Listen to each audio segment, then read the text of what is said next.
How to restore websites in Hostinger. Hello guys and welcome to this new tutorial.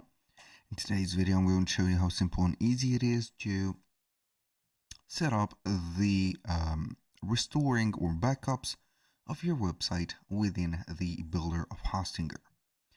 So we are going to head over hostinger.com, sign in for an account, and as you can see we are going to be on the admin dashboard. Select your website, click on edit website, and we are going to be on it. Now within here, we are going to head over left side of screen. But first, before that, I'm going to explain to you the restoration and backup process, how it is going to be done.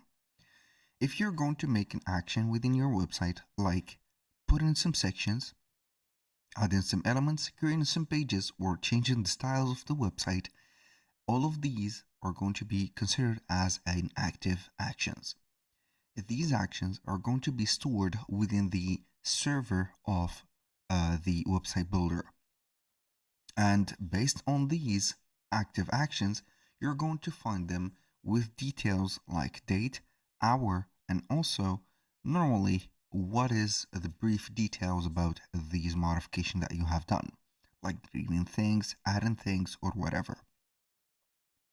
Now we are going to head over the left side of screen, click on three dots, which is going to mean more. We're going to find manage backups. Click on that and you're going to find all the backups that you have here. So all you need to do is basically select one of the backup and click on restore backup. So they're going to be stored only for 30 days. If you want to select one of the backups, click on that and it is going to be something like this. And it is going to restore the specific action that you have did.